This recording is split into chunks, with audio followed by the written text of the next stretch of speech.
Assalamualaikum warahmatullahi wabarakatuh. Halo teman-teman, gimana kabarnya? Mudah-mudahan teman-teman tetap dalam kondisi yang sehat, bahagia, dan selalu bersyukur ya.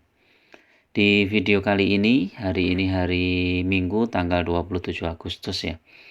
Saya ingin berbagi tentang sebuah topik ya, yaitu kapan saat yang tepat untuk masuk ke suatu saham. Nah, ini penting teman-teman. Kadang kita salah masuk ke suatu saham dan kemudian floating loss dan mungkin kalau saham-saham yang kita masukin bukan saham-saham yang gorengan ya kita masih tenang ya. Tapi kalau saham gorengan ya akhirnya jadi nyungsep ya. Dan itu bisa bertahun-tahun bahkan bisa sampai di suspend. Nah, di video kali ini coba kita bahas ya. Sebenarnya kapan sih waktu yang tepat untuk kita masuk ke suatu saham? Bagi teman-teman yang pemula ya khususnya mungkin tergiur ya dengan orang yang beli suatu saham kemudian dalam waktu mungkin 3 bulan, 6 bulan, atau 1 tahun langsung untung berlipat-lipat ya dari saham tertentu ya, saham A gitu. Terus kemudian berpikir, saya mau masuk juga lah ke saham A. Ternyata ketika dia masuk sahamnya malah nyungsep. Nah ini sering terjadi seperti itu ya. Dan bahkan kita nggak jarang orang-orang yang seperti ini itu akhirnya putus asa terus kapok ya untuk main saham dan mengatakan main saham itu bikin cepat bangkrut. Nah kira-kira saham seperti apa yang harus kita perhatikan ya? Jadi kapan saat yang tepat untuk kita masuk ke suatu saham itu sebenarnya tidak ada patokan yang resmi ya teman-teman. Cuman beberapa saham yang fundamentalnya bagus, terus kemudian sudah historisnya juga kelihatan, itu sebenarnya kita sudah bisa memprediksikan ya. Misalnya kayak saat krisis kemarin ya. Saat krisis kemarin itu kan banyak orang yang takut. Banyak orang yang takut, kemudian sahamnya rontok, kemudian mungkin banyak yang dijual, cut loss, dan lain-lain. Nah, ketika banyak orang yang takut, ini seperti yang disampaikan oleh Warren Buffett ya. Ketika banyak orang yang takut, maka kalian harusnya masuk. Sehingga ketika kita masuk di harga yang tepat dan kemudian ada pantulan, maka saham itu akan naik. Dan ini berlaku juga untuk saham-saham yang fundamentalnya bagus yang kita tidak untuk investasi jangka panjang. Kalau untuk investasi jangka panjang kan jelas, jadi kita masuk langsung kemudian tunggulah 3 tahun, 5 tahun, ketika saham itu naik tinggi baru kita jual. Seperti itu ya. Nah, sebagai contoh misalnya nih ya, kayak kita lihat Medco ya, saham Medco. Saham Medco ini kita masuk kapan? Sebaiknya, ini untuk contoh aja. Apakah di saat 1085? Ternyata ketika kita masuk di 1085 ternyata masih dibawa turun lagi ke 1070. Nah, ternyata ketika 1070 ternyata masuk masih dibawa turun lagi. Apakah ini mau turun lagi atau ini masih bisa berpotensi naik? Nah, kita harus melihat ya teman-teman. Saham Medco ini faktor-faktor yang mempengaruhinya itu apa saja. Nah, kita harus tahu bisnisnya ya. Saham Medco ini bisnisnya apa misalnya. Crude petroleum dan natural gas, berarti dia dipengaruhi oleh harga gas dunia dan juga harga minyak dunia. Nah, kita lihat harga gas dan minyak dunia seperti apa sekarang. Apakah harga gas naik, apa harga minyak naik. Nah, setelah itu baru kita lihat trennya. Misalnya dalam seminggu ini saham Medco itu bagaimana, apakah dia sudah naik cukup tinggi atau dia turun gitu kan. Kalau misalnya harga minyak dan harga gasnya itu naik, terus saham Medco ini sudah naik cukup tinggi, potensi untuk turun itu cukup besar teman-teman. Karena apa? Ya bisa jadi nanti harga komoditasnya itu akan turun ya, sehingga harga sahamnya pun juga akan turun. Sehingga kita perlu menunggu beberapa saat. Jadi menunggu atau sabar itu sesuatu yang sangat penting dalam investasi saham. Teman-teman jangan terlalu terburu-buru, baik saat masuk maupun saat take profit ya. Kalau kita saat masuk kemudian sahamnya ternyata naik, kemudian kita buru-buru jual, tapi ternyata sahamnya naik lagi ya. Itu kadang sering terjadi seperti itu. Tapi juga kalau momennya nggak tepat, kadang sempat positif suatu saham, kita nggak jual, kemudian turun sampai akhirnya jadi negatif, seperti itu. Nah, kita melihat tren suatu saham, kemudian yang mempengaruhinya apa, terus kinerjanya bagaimana. Ini yang penting teman. Kinerjanya untuk tahun ini itu lebih bagus nggak dengan dia di tahun sebelumnya. Terus kemudian tahun-tahun kedepannya kira-kira bagaimana. Nah, kalau kita mau hold saham ini jangka panjang, berarti kita harus bisa memprediksi saham ini untuk 3 atau 5 tahun ke depan kira-kira kinerjanya bagaimana. Kalau kinerjanya bagus ya kita masuk, tapi kalau enggak ya kita hold aja, kira-kira nanti saham ini naik langsung kita jual, seperti itu ya teman-teman. Terus sebagai contoh lagi misalnya apa ya, Ases. Ases ini yang mempengaruhi apa, kita lihat.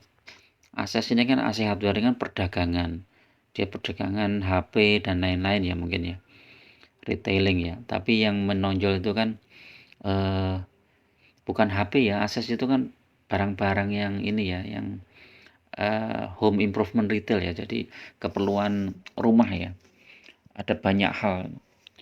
Jadi terus kita lihat kira-kira profitnya bagaimana, pertumbuhan labanya bagaimana, pertumbuhan bisnisnya bagaimana, apakah dia membuka gerai lebih banyak, terus selama beberapa tahun ini apakah targetnya tercapai, misalnya kayak seperti ini ya. Ini triwulan 1 dan triwulan kedua ini labanya naik nih ya, AC Hardware ini naik, berarti ini potensinya kan ke depannya berarti bagus. Nah, net profitnya juga ada, cash flow-nya juga bagus, positif, dividen yield-nya juga ada. Nah, ini seperti ini ya. Terus kemudian saham-saham misalnya Adaro, berarti otomatis kita harus memperhatikan harga komoditas batubara. Terus kita lihat secara charts, kira-kira saham Adaro ini di posisi puncak atau turun ya. Kalau misalnya dia sudah di posisi puncak ya kita harus waspada ya. Kita waspada, berarti kemungkinan ini ada koreksi. Nah, itu teman-teman ya. Jadi selain kita melihat faktor-faktor apa yang mempengaruhi, kemudian kemajuan bisnisnya, terus kemudian juga secara teknikal. Secara teknikal itu penting teman-teman. Jadi analisis teknikal itu juga penting. Bahkan kalau di beberapa sekuritas itu memberikan analisis teknikal yang cukup banyak ya. Misalnya kayak kita kasih contoh aja Adaro misalnya. Nah, ini biasanya kalau saya pakainya ini ya, teknikalnya MACD ya. Kita lihat ya MACD nih. Biasanya kalau MACD positif itu bagus, trennya naik. Tapi MACD negatif yang di warna biru kayak gini trennya turun. Nah, tapi tidak menutupnya juga ketika MACD-nya positif itu kemudian turun ya. Ini contohnya seperti ini kan turun. Kemudian ternyata mantul ya, mantul di sini. Ini teman-teman harus memang memperhatikan dari berbagai sisi ya. Misalnya saya juga pakai Bollinger gitu. Bollingernya ini kalau posisi seperti ini turun misalnya. Jadi kita harus memperhatikan, nanti turunnya sampai seberapa misalnya. Sama kita lihat newsnya juga. Kalau newsnya bagus, walaupun Bollingernya sudah naik, dia bisa naik tinggi teman-teman. Seperti ini. Saya kasihkan contoh seperti ini. Ini ya. Ini kalau kita lihat Bollingernya kan sudah di pucuk nih ya. Ini berpotensi untuk turun ya. Tapi ternyata newsnya bagus. Harga komoditas batubara naik tinggi di sini. Akhirnya ini yang melejit sampai maksimal. Kemudian baru koreksinya pun nggak terlalu tajam, cuma dikoreksi di sini. Kemudian begitu di sini sudah potensinya mantul lagi. Dan ini banyak sekali ya, ada MA, Bollinger, Dema, Ichimoku, Pivot, Volume, dan mungkin teman-teman nggak perlu mempelajari semuanya, tetapi cukup diperhatikan beberapa saja yang teman-teman yakini ya. Paling nggak kayak stokastik. Stokastik itu kan penting ya, karena kita bisa melihat, oh dia sudah jenuh jual atau jenuh beli gitu kan. Jadi seperti ini. Jadi analisa teknikal itu juga sangat penting. Jadi itu ya teman-teman. Jadi selain kita mengetahui faktor-faktor apa saja yang mempengaruhi perusahaan tersebut, jadi kemudian fundamental perusahaan tersebut, terus kemudian teknikalnya juga kita mengetahui. Kalau ternyata ketika kita masuk kok sahamnya turun, ya teman-teman pakai strategi money management. Nah, jadi ketika kita masuk ke satu saham itu nggak masuk all in ya, masuknya tetap secara bertahap walaupun secara newsnya bagus. Ini saya bicara saham yang fundamental bagus ya, bukan saham gorengan ya.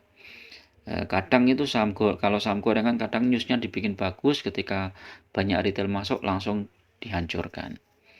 Tapi kalau saham-saham yang fundamentalnya bagus itu biasanya naik turunnya pun juga bertahap ya, dan nggak sembarangan bisa naik turun drastis. Jadi itu. Oke, itu dulu teman-teman untuk review sahamnya. Terus ketika saham itu sudah naik ya kita nggak usah terburu-buru untuk mengejar ya, kita mencoba untuk masuk naik. Kalau kita tetap misalnya ketika lihat suatu saham naik dan kita yakin wah ini newsnya bagus nih paling akan naik lagi, kita pengen beli ya beli aja sedikit, misalnya satu lot gitu aja. Nah nanti ketika saham itu dibawa turun, oh ya ternyata nggak mampu ini sahamnya turun, ya sudah kita tunggu di bawah. Jadi kalau saham itu sudah naik tinggi, kita nggak usah kejar, kita bersabar aja nunggu. Dia pasti suatu saat nanti akan turun. Seperti itu. Dan turunnya di harga berapa ya kita nggak tahu, bisa jadi di harga mungkin 2%, 5%, 10%. Apakah bisa balik ke harga tahun yang lalu ya? Belum tentu, kita lihat sahamnya juga. Kalau saham-saham yang yang saham-saham perbankan seperti itu kan kayaknya sulit untuk balik ke harga tahun sebelumnya. Tapi kalau saham-saham komoditas ya sangat mungkin. Oke, itu dulu teman-teman untuk review santai ya sore ini ya. Mudah-mudahan bermanfaat. Tetap gunakan money management yang ketat ya, karena investasi saham itu sangat berisiko. Jangan gunakan margin, jangan gunakan hutang, apalagi pinjol ya. Lebih baik pakai uang dingin, sisihkan gaji kalian, pendapatan kalian dari setiap bulannya 10% atau 20% untuk membeli saham yang fundamentalnya bagus dan harga sahamnya juga naik secara historis. Oke, itu dulu. Assalamualaikum warahmatullahi wabarakatuh.